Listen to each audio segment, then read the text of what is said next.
Today we're going to talk a little bit about feeling safe enough to soar and how you can use inclusive language to your competitive advantage for your organization.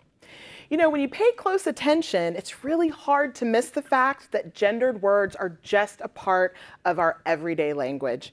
For most of my life, I've taken these habits for granted, but moving and living in a society where we are thinking about diversity and inclusion and learning from our community has made me so much more aware of how deeply ingrained gendered language is and just how harmful it can be.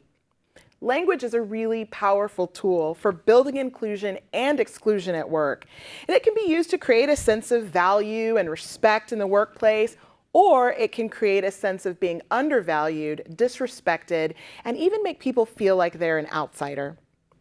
Inclusive language enables the diversity of people, their cultures, their backgrounds, their ages, their genders, to feel valued and respected, and they can contribute their talents to drive your organizational performance. You know, let's take a look here at what inclusive language is. You know, the U.S. Declaration of Independence states that all men are created equal. You know, and for generations, we've been taught that in that context, the word men is meant to include both men and women.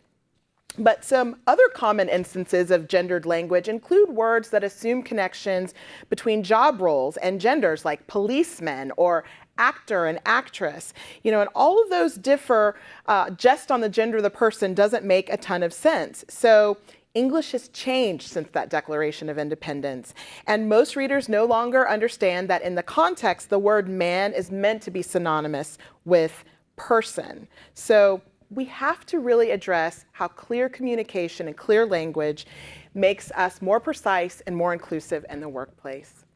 So as you can tell, you know, inclusive language is a couple of things. Simply put, it's about effective language, and it's about being respectful, accurate, and relevant to all people. You know, inclusive language is relevant because it involves knowing about and showing respect for all members of our team and those in our workplace. It's accurate because it gives a more accurate view of the real world that we all live in. It reflects the diversity of our society, and it doesn't perpetuate stereotypes. It avoids making false assumptions about stereotypes on people based on their age, religion, culture, gender, and identity. And it's relevant because inclusive language reflects our world's diversity. It's meaningful to a wide audience, and it enables everyone to feel that they are being reflected in what they see and what they hear in the workplace. We all need to see and hear ourselves being reflected in the place that we work. So let's talk a little bit about why language matters. There's a lot of research that talks about the value of using inclusive language in the workplace. How we speak to and how we speak about each other influences how we treat each other, and it builds the workforce culture. So studies show that when you are using non-inclusive language in the workplace, it contributes to what I mentioned earlier, stereotyping. It also harms people who witness it almost as much if it harms those who are its intended targets. When used in job interviews, for instance, non-inclusive language results in applicants feeling excluded from the position. It makes it less attractive for them, and they experience less motivation about wanting to be a part of your team, as well as it hinders them from identifying with those who are not exposed to inclusive language on the front end. Non-inclusive comments in the workplace can have a really insidious effect on the individuals from those excluded groups. I've been a part of that many times in some of the places I've worked, not the chamber.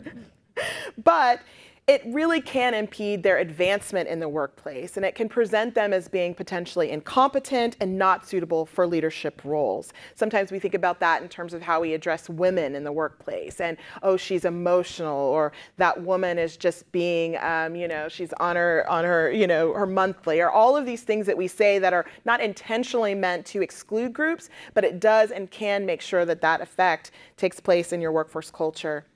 And then frequent non-inclusive experiences at work have just as many harmful effects as the most intense ones, like sexual harassment or discrimination.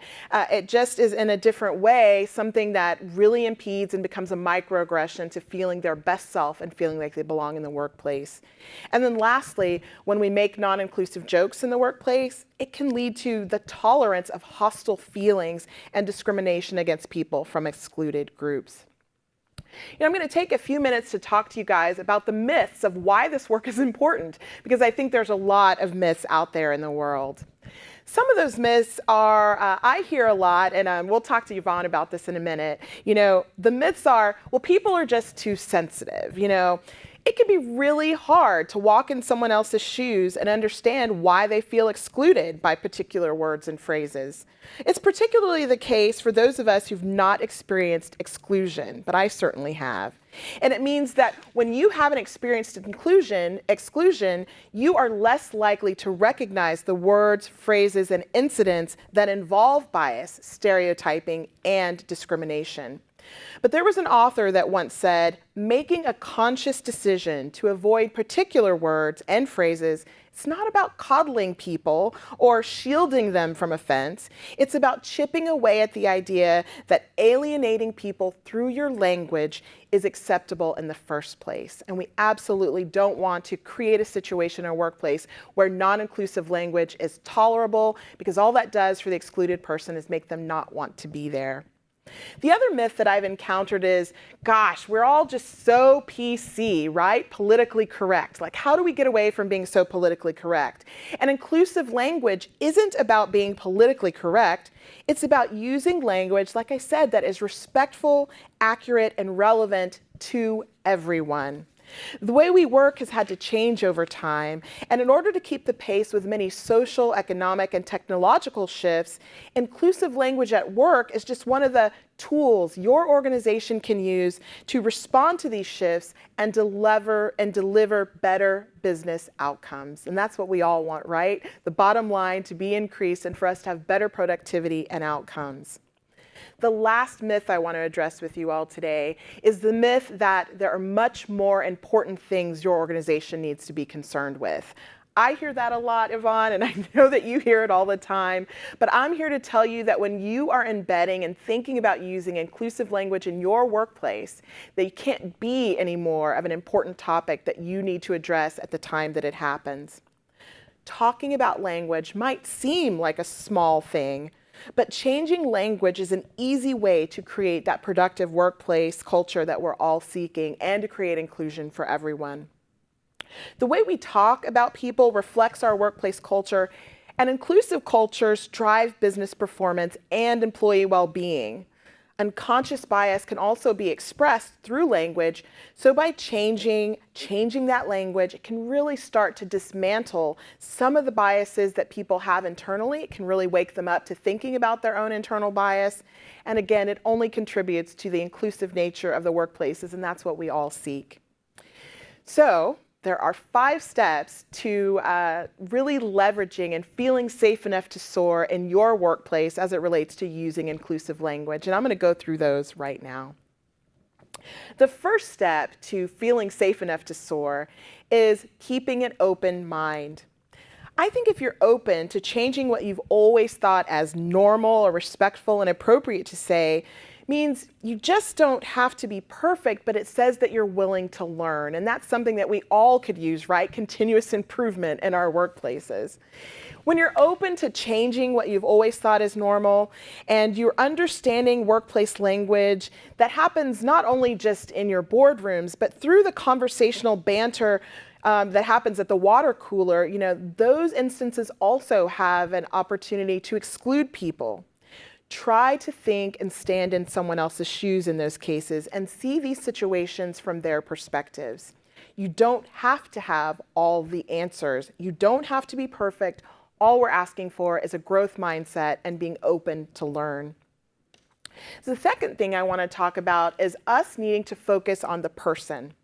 Rather than the demographic group that they're a part of, it's only important to refer to a person's age, cultural background, or gender if it's relevant. And we talked about relevancy just a little bit ago.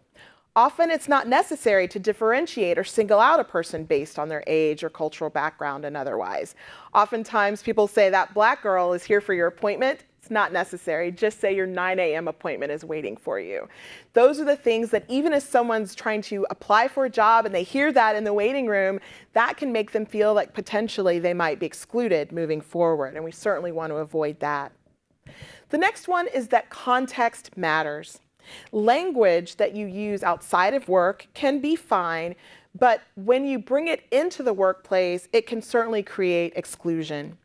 Sometimes people use terms about themselves or their friends that are just simply not appropriate for others to use in the context of work. So when I say, hey girlfriend, that is not the kind of term that you want to use in the workplace, because it can lead to connotation and other people might feel like they're excluded in that reaction. So let's just be more mindful about how we talk and interact with each other in those cases.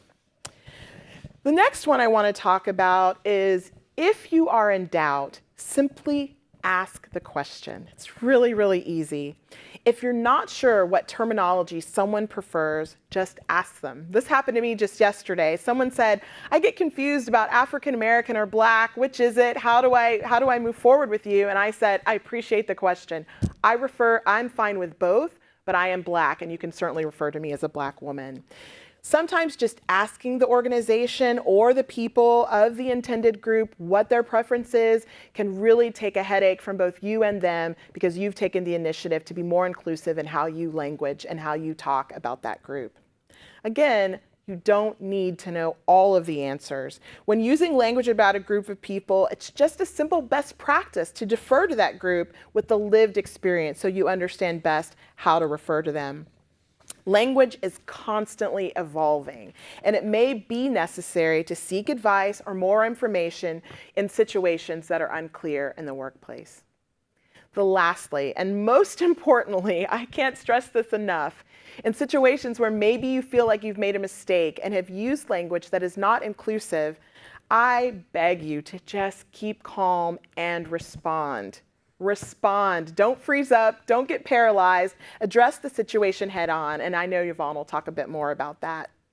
Sometimes when we operate out of our unintended, unconscious biases, we can say things unintentionally that exclude others, and we don't intend to. If you're called out for not being inclusive, I'm going to share just a few tips that you can respond with, especially when, and we never do, when you didn't mean it like that. Getting called out doesn't mean that you have to immediately jump to defending yourself. And I think that's something that a lot of people get caught up in, is I have to really defend my reaction here and why I said that. And that's not necessary in cases of using non-inclusive language. What it's asking you to do is to not defend yourself by not trivializing that other person's feelings, like saying things like, oh, you're just overreacting, or again, you're just too sensitive. You know, those phrases don't help to build inclusion in the workplace. The next thing is try to understand their perspective. It's really important to put yourself in their shoes and ensure that you are thinking about how you would feel if you'd heard the thing that came out of your mouth. So don't justify your actions. Immediately try to put yourself in your shoes and see where perhaps you might have made your mistake. And lastly, when we say respond, it's important that you say, I'm sorry, I didn't mean to offend you. And sometimes that can be the hardest thing in a situation when you're sort of being called out, but that goes a long way in terms of building inclusion and a relationship with the person that might feel offended.